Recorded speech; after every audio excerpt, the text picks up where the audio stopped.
Esto es Memoria Colectiva, un podcast del Grupo de Investigación Estados y Usos Sociales de la Ilegalidad de la Universidad Nacional de Colombia y el caso Colectivo 82, donde nos esforzamos por llevar a sus oídos una serie de testimonios que nos unen a todos, todas y todes como comunidad. Historias que, por más ajenas que nos parezcan, de seguro si buscamos entre nuestros amigos, familiares y cercanos, encontraremos que son más comunes de lo que creemos. El día de hoy continuamos con uno de los testimonios de los familiares de los 13 desaparecidos del caso Colectivo 82. Esperamos sea de su agrado.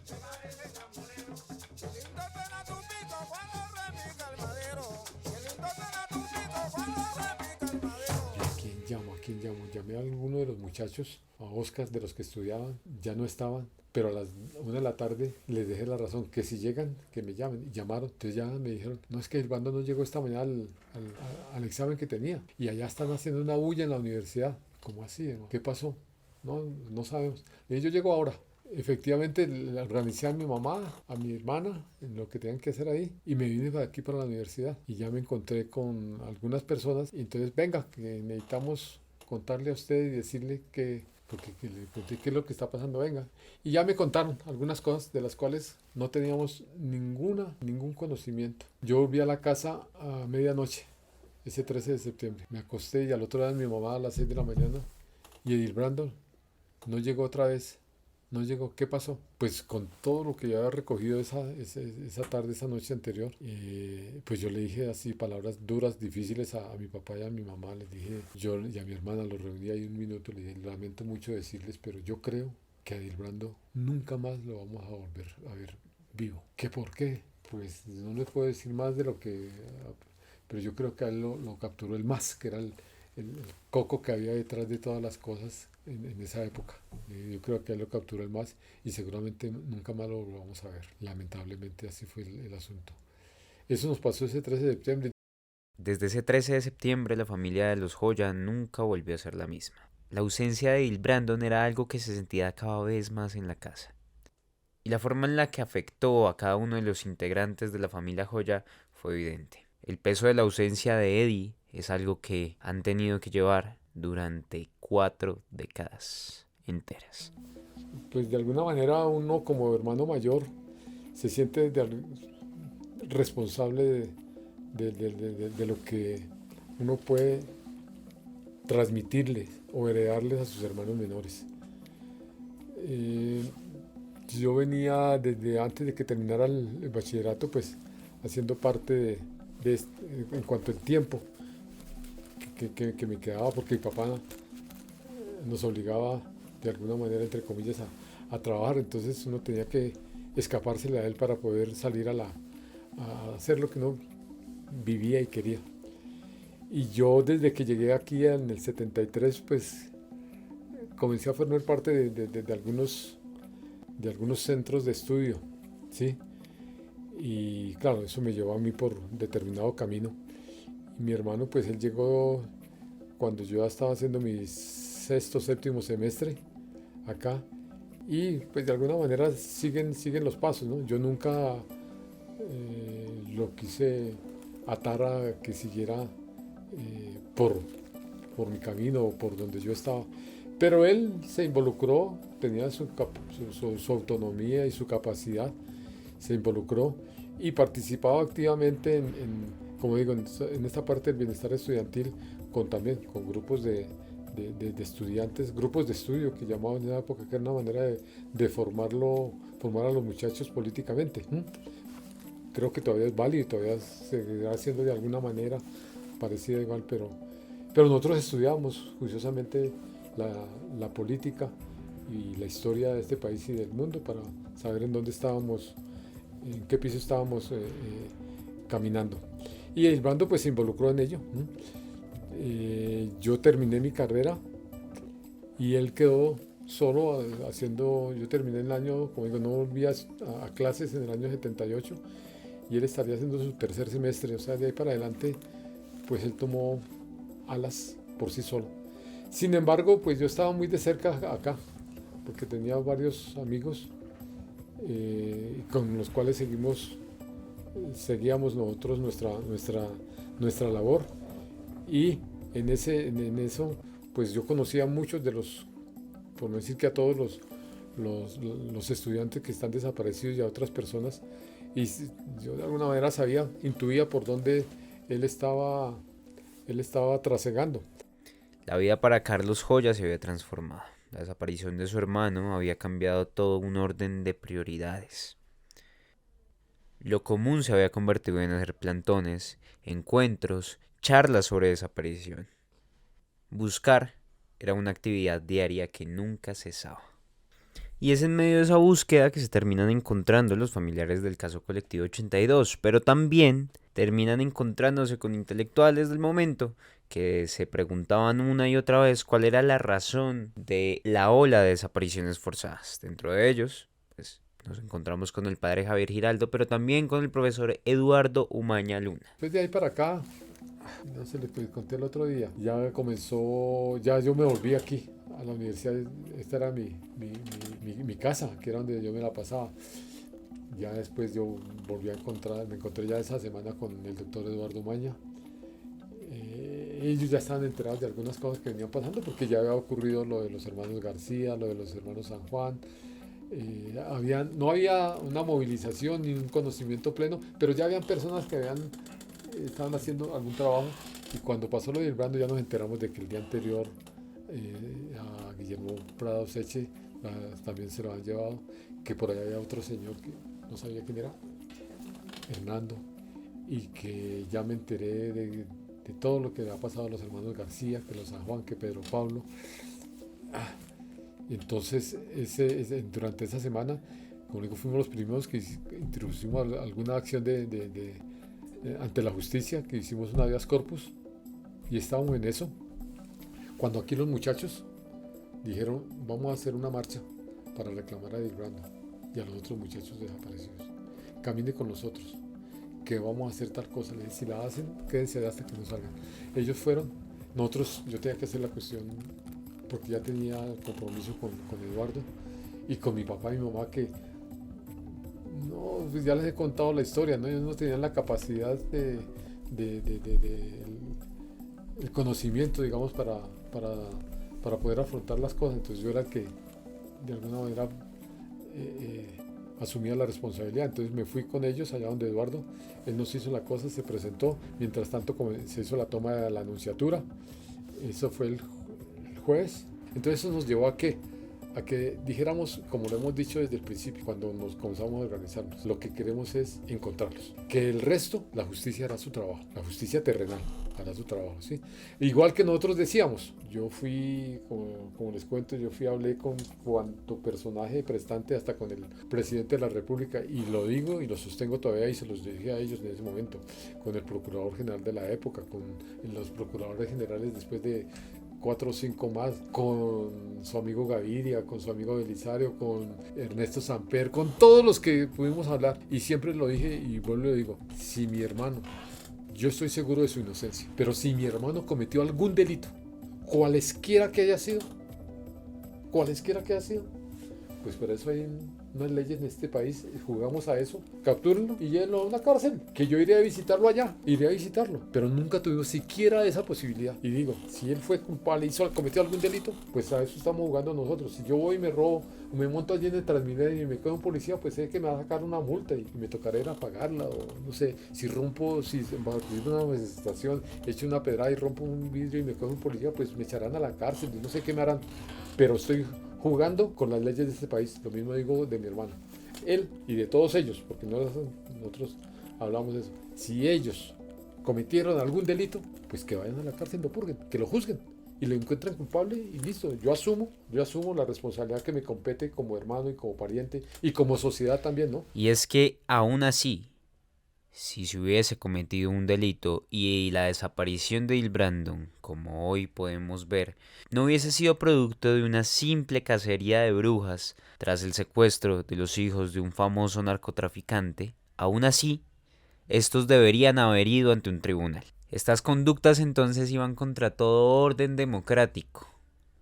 Irónicamente, en el país que se enuncia como una de las democracias más antiguas del continente. El viernes a mediodía estábamos en la casa buscando una fotografía para buscar, y estábamos en eso cuando ya Edilbrando mi abuela fue la que contestó. ¿Qué hubo? Hola, Brando, Eddie. ¿Qué hubo, Eddie? ¿Dónde está, amigo? Y él le dijo, pásame a mi mamá. Y entonces Rosalía cogió el teléfono. ¿Qué hubo, Eddie? Brando, mi hijo, ¿dónde está? Pásame a mi mamá. Y yo lo cogí. Venga, Brando. Las palabras que yo le dije. Venga, hermano. Me imagino que está pasando de alguna manera. Dígame algo que yo me guío. No, hágame pasar a mi mamá. Sí, la va a pasar, pero dígame algo. No, que me pase a mi mamá. Ya mi mamá cogió el teléfono, se lo pasé. Y le dijo esas palabras nada más. Me dijo, tranquila, mamá. Todo va a salir bien, yo estoy bien. Comenzó a llorar, fue lo que dijo mamá, el sollozo. Yo estaba allá en la oreja, el sollozo del Brando y le colgaron. Y fue el último contacto directo que tuvimos mi abuela, mi hermana, mi mamá y yo con el Brando. Eso fue alrededor de las 12:20, 12:30 del viernes 17 de septiembre de 1982. Y después supimos que había llamado Edgar, que llamó Gustavo y que llamó Hernando. Ellos tres. Rodolfo creo que también llamó. Rodolfo Espite también lo dejaron llamar. Al que capturaron junto con Edgar. Sí. Fueron los únicos que llamaron. Pero así de la misma manera, ¿sí? Y no dijeron nada. Las mismas palabras que le está diciendo así. Pásame a mi mamá, pásame a mi mamá, pásame a mi mamá. Eduardo Umaña, cuando tú fuiste, ya sabía lo que estaba pasando. Una semana y media, 2 semanas antes de que lo llevaran a Edgar,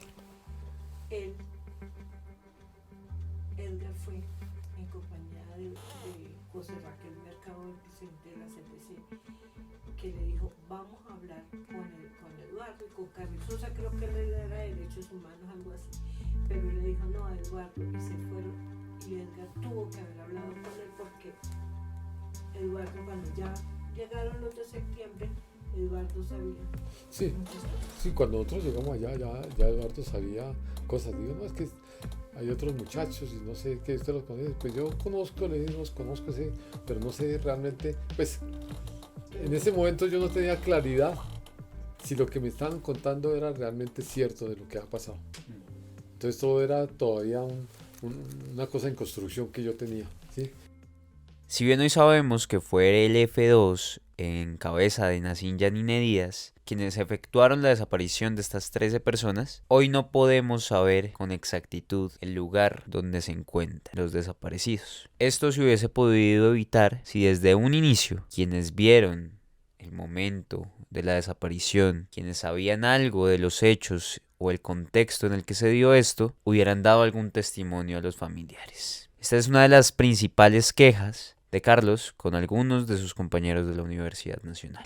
Y hubo muchachos, que es allá donde yo me quejo, hubo compañeros de Brando,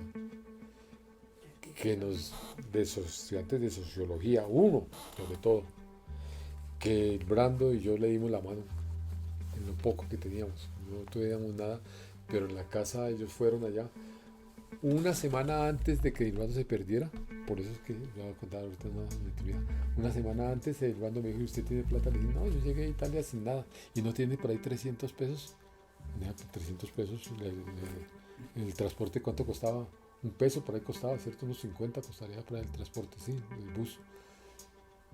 Y yo busqué y leí los 300 pesos para dárselo a un estudiante aquí de sociología que había montado por aquí una taberna, aquí para arriba, que necesitaba no sé qué cosa. Ellos sabían lo que estaba pasando. Ellos, que no fue solamente, fueron parte activa de lo que pasó. Y ellos nunca, y es lo que me quejo yo, nunca quisieron decir qué había pasado realmente. Entonces, yo digo, esas personas que sabían lo que estaba pasando, que eran parte, porque no puedo decir así, eran parte de lo que estaba pasando, nunca fueron sinceros. Donde ellos hubieran sido sinceros, yo estoy seguro de que por lo menos a Brando, y seguramente a Guillermo, seguramente a Edgar, a Rodolfo y a Hernando, los hubiéramos podido rescatar con vida. Pero ellos no fueron sinceros. Donde ellos digan, mire, es que lo que pasó fue esto, y pasó en tal parte, pues no hubiera sido muy difícil hilar y llegar rápidamente porque los hechos fueron así, se desarrollaron rápidamente, ¿no? El siguiente fin de semana, el siguiente fin de semana, el lunes 20, ya amaneció la prensa con el escándalo de que unos niños habían sido secuestrados, de que han sido asesinados. Y pues yo leí esa cosa y que sí, que con lo dije, ¿será que tiene algo que ver con eso, con aquello?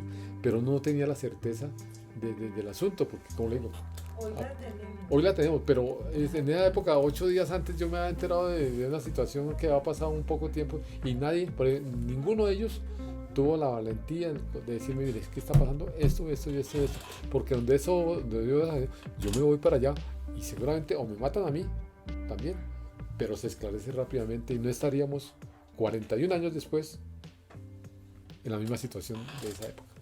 Se hubiera esclarecido rápidamente. Después de todo esto es necesario recordar una y otra vez por qué se sigue en pie. ¿Qué mantiene hoy en día en labor de búsqueda al caso Colectivo 82? Ya sea como un repaso para coger nuevamente fuerzas en esta labor, o ya sea como estrategia de pedagogía para hacer conciencia de este fenómeno.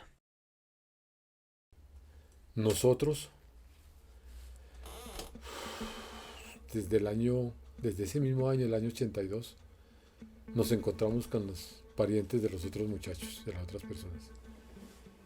Y comenzamos ese infortunado camino, porque es que no es que uno sea un privilegiado en estar acá, un infortunado camino juntos. Pero nos sirvió para mantenernos. Y seguimos siendo, a pesar de todas nuestras diferencias que podamos tener de una cosa u otra, pues nos seguimos identificando. Y somos la familia. Somos la familia Asfades. Yo sí lo digo con seguridad. Nosotros fuimos los fundadores de Asfades, que fue la primera organización de derechos humanos en este país. Claro, ya existía el Comité Permanente de Derechos Humanos, pero ellos tenían unos intereses de políticos, ¿sí? Pero la primera organización que hubo en este país de derechos humanos fue Asfades. Y tras de ella, con el ejemplo que dieron las mamás y los padres de ellos y algunos de nosotros, se fueron creando otras y otras y otras y otras. Y los derechos humanos hoy están en la mesa del país a toda hora. Yo creo que una gran responsabilidad, una gran parte la lleva Asfades, ¿sí? Y todos los que participaron o participamos en su fundación. Y a todas las familias, a las 6 o 7 familias que nos hemos encontrado, todos nos identificamos. Y a pesar de nuestras diferencias, nuestras cosas que tenemos, somos una familia y nos encontramos. Y yo hablo con Nancy, y hablo con las hermanas San Juan, y hablo con María Elena, y hablo con la familia de Pedro Pablo en ocasiones cuando lo vemos. Cuando murió el señor Espitia, pues él también decía, mijito, ayúdeme, mire a ver qué hacemos con esto, ¿sí? El señor Campos, doña Lola, doña Gloria, don José, todos, doña Elsie, don Alfredo, de alguna manera hemos sido, y más los papás que nosotros, ¿sí? Todos, ese dolor de padre es que es distinto al dolor de hermanos, ¿eh? Ese dolor de padre yo creo que los unió más a ellos que a nosotros como hijos, ¿sí? Pero es una familia, nos identificamos no solamente en el dolor, sino en la causa, ¿no? En lo que nos motiva para llegar allá, porque después de un tiempo, yo tengo la seguridad de que mi hermano, pues él seguramente está muerto hace muchos años, sí, pero es lo que digo, tengo la maldita esperanza, disculpen la palabra, de encontrarlo vivo, porque no he visto su cuerpo, su cadáver, no se le ha hecho, como se dice popularmente, su cristiana sepultura, ¿sí? Pero el tamaño del enemigo, ¿sí? Del Estado, de los que cometieron esta infamia con ellos, le dice a uno, no, él está muerto, pero por no haberlo visto, no haberle dado sepultura, vuelvo y digo, tengo lamentablemente la maldita esperanza. Yo todavía yo miro a los habitantes de calle a ver si de pronto coinciden con mi hermano, sabiendo qué pasó, bueno, pretendiendo saber y creer en eso que pasó, pero uno sigue, yo no sé a ti qué pasa, pero que nos pasa a todos, uno sigue por la calle mirando a ver si de pronto, no me he ido de mi casa, porque digo, mi hermano, ¿a dónde llegaría? A la casa, no tiene otro sitio donde llegar, no me he ido de mi casa, y eso fue una lección que me dio mi mamá, porque después yo trabajé y le dije, mamá, vámonos de la casa. Y hice una cuota inicial por allá en una casa y nos íbamos a ir allá. Y mi mamá me dijo, no, yo no me voy de acá porque si llega ahí, ¿a dónde llega? Y allá sigo viviendo después de 41 años.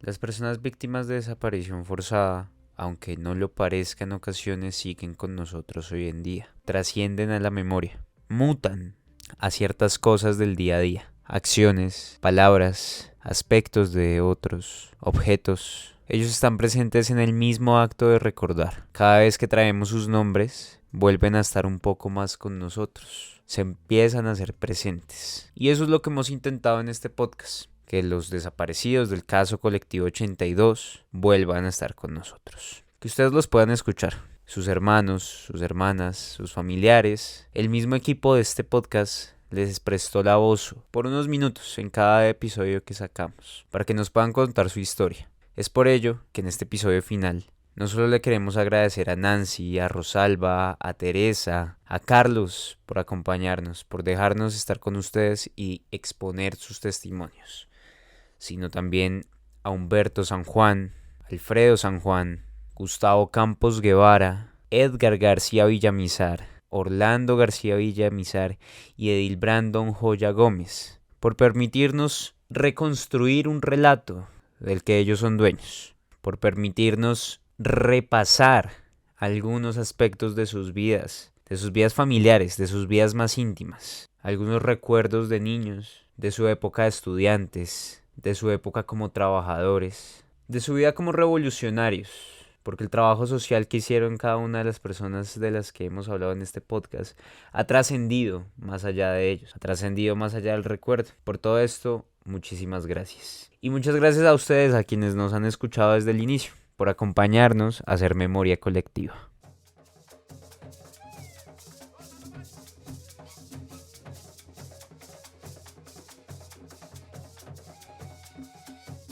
Hasta aquí el episodio del día de hoy. Queremos darle las gracias a nuestro equipo de trabajo.